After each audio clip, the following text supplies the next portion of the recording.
Salut mes chers. Dans cette leçon, Inch'Allah, on va essayer ensemble d'identifier les caractéristiques du début d'une nouvelle. Document page 127, livre parcours. On célébrait une noce dans une ferme aux environs de la commune andalouse d'Andudjar. Les mariés avaient déjà reçu les compliments de leurs amis, et l'on allait se mettre à table sous un grand figuier devant la porte de la maison. Chacun était en disposition de bien faire, et les odeurs du jasmin et des orangers en fleurs se mêlaient agréablement aux parfums les plus substantiels, s'exhalant de plusieurs plats qui faisaient plier la table sous leur poids. Tout d'un coup parut un homme à cheval, sortant d'un bouquet de bois, à portée de pistolet de la maison. L'inconnu sauta lestement à terre, salua les convives de la main et conduisait son cheval à l'écurie. On n'attendait personne, mais en Espagne, tout passant est bienvenu à partager un repas de fête. D'ailleurs, l'étranger, à son habillement, paraissait être un homme d'importance. Le marié se détacha aussitôt pour l'inviter à dîner. Prosper Mérimée, lettre d'Espagne. Alors mes chers, avant d'étudier ce texte, j'aimerais bien que vous preniez un stylo et un cahier. Et tout d'abord, vous allez commencer par relever les verbes qui sont conjugués à l'imparfait et aussi les verbes qui sont conjugués au passé simple et aussi faire les exercices qui sont dans le livre. Et comme vous remarquez, on peut diviser le texte en deux parties. Commençons par la première partie. On célébrait une noce dans une ferme des environs de la commune andalouse d'Andidjar.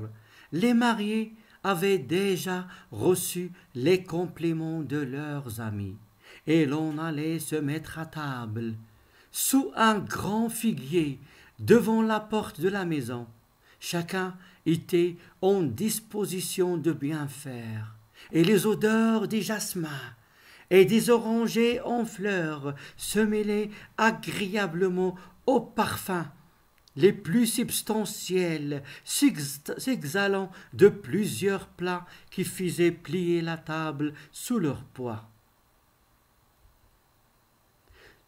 Tout d'un coup parut un homme à cheval, sortant d'un bouquet de bois à portée de pistolet de la maison.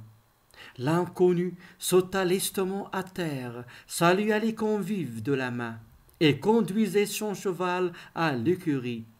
On n'attendait personne, mais en Espagne, tout passant est bienvenu à partager un repas de fête. D'ailleurs, l'étranger, à son habillement, paraissait être un homme d'importance. Le marié se détacha aussitôt pour l'inviter à dîner. Prosper Mérimée, lettre d'Espagne. Alors j'espère mes chers maintenant que vous avez compris le texte et aussi que vous avez fait les exercices qui sont dans le livre. Passons maintenant à la correction. Mais tout d'abord, avant de commencer, un petit rappel. Alors quelle est la source du texte? La source du texte, comme vous remarquez, la source du texte c'est lettre d'Espagne. Et l'auteur, c'est Prosper Mérimée. Alors, la source du texte, c'est Lettres d'Espagne et l'auteur, c'est Prosper Mérimée. Et un rappel du vocabulaire qu'on a travaillé ici. On a célébré, noces, complément, odeur de jasmin, sauta l'estomac, les convives, le figuier, oranger. Et j'espère que vous avez compris à partir des images que j'ai essayé d'accompagner au texte. Alors, célébrer, c'est fêter. Célébrer une fête de mariage, ça veut dire une noce. Les compléments, ça veut dire les félicitations. Odeur du jasmin, odeur des fleurs. Sauter lestement, ça veut dire avec souplesse. Les convives, ça veut dire les invités. Et le figuier, c'est l'arbre qui donne les figues. Oranger, l'arbre qui donne les oranges. Maintenant, passons à la correction. La première question, quel est le lieu de l'histoire? Alors, on célébrait une noce dans une ferme, dans la commune. Alors ici, le lieu de l'histoire, c'est une ferme. Et le temps de l'histoire, comme vous avez remarqué, on a l'odeur du jasmin et tout ça, les fleurs. Ça veut dire, on est dans quelle saison? On est au printemps. Alors le temps de l'histoire, c'est le printemps. Les personnages en présence. Alors quels sont, après avoir lu le texte, quels sont les personnages en présence? Alors on a les mariés, les convives et l'homme à cheval. Maintenant, comme vous avez remarqué, on a dit qu'il y a deux parties. Quel est le passage qui a une dominante descriptive? Ça veut dire quel est le passage dans lequel on a essayé de décrire plutôt que raconter. Alors ici, le passage qui est à dominante descriptive, c'est le premier. Il commence « On célébrait une noce dans une ferme ». Alors ici, jusqu'à leur poids. C'est un passage qui est à dominante descriptive.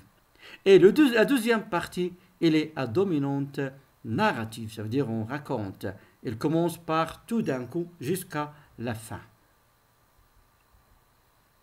Maintenant, quel est le mot qui a séparé ces deux parties dans le texte?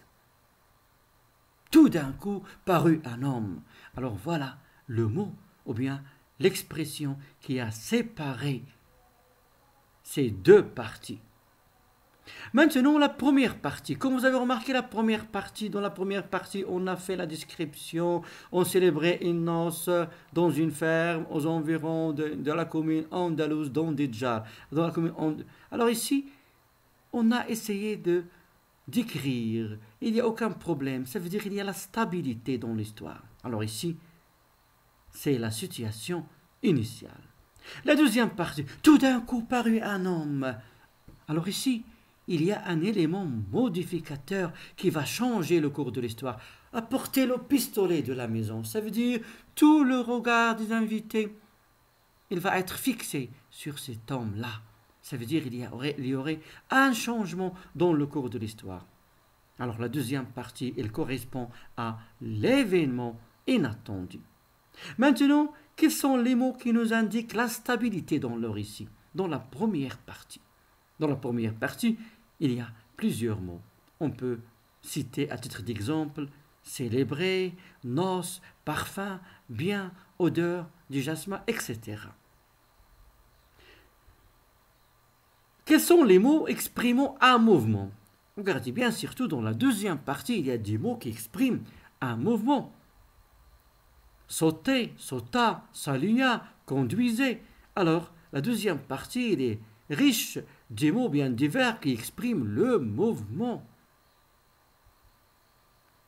Maintenant, quels sont les deux mots qui renvoient à l'homme à cheval? Tout d'un coup parut un homme à cheval. Dans la deuxième partie, on a dit un homme à cheval et on a désigné l'homme à cheval par deux autres mots.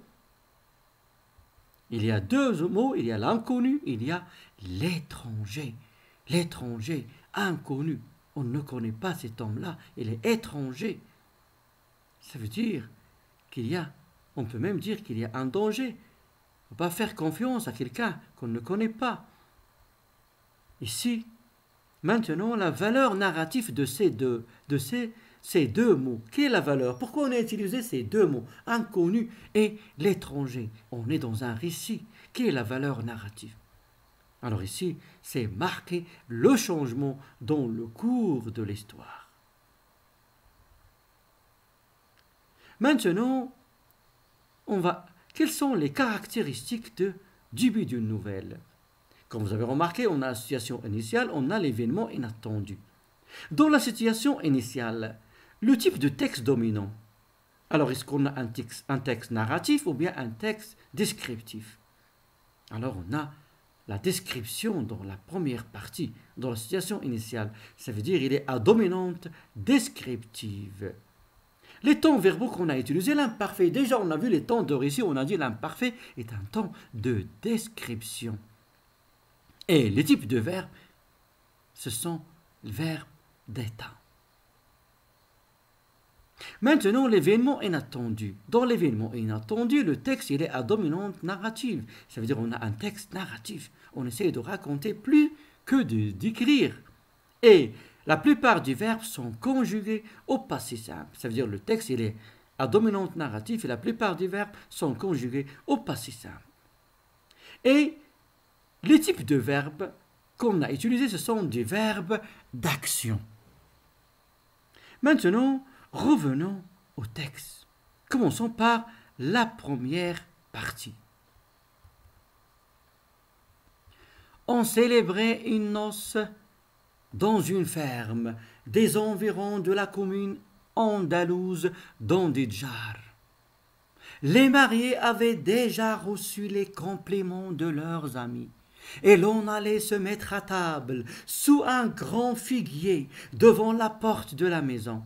Chacun était en disposition de bien faire, et les odeurs des jasmins et des orangers en fleurs se mêlaient agréablement aux parfums les plus substantiels, s'exhalant de plusieurs plats qui faisaient plier la table sous leur poids. Alors, comme vous avez remarqué dans ce passage, on a essayé de décrire. Alors, le passage, il est à dominante descriptive. Et la plupart des verbes sont conjugués à l'imparfait. Deuxième partie. Tout d'un coup parut un homme. Regardez bien, ici on a une action soudaine. On a conjugué le verbe paraître au passé simple. Sortant d'un bouquet de bois à portée de pistolet de la maison. L'inconnu sauta lestement à terre. Voilà la première action accomplie. Salua les convives. Voilà la deuxième action de la main. Et conduisait son cheval à l'écurie. On a des verbes, on a des actions successives. La succession des actions brèves. Et on a conjugué ces verbes au passé simple. On n'attendait personne, mais en Espagne, tout passant est bienvenu à partager un repas de fête. D'ailleurs, l'étranger, à son habillement, paraissait être un homme d'importance. Le marié se détacha aussitôt pour l'inviter à dîner. Alors, vous avez remarqué que la deuxième partie, ou bien l'élément modificateur, la deuxième étape dans le récit, il est à dominante narrative et la plupart des verbes sont conjugués au passé simple.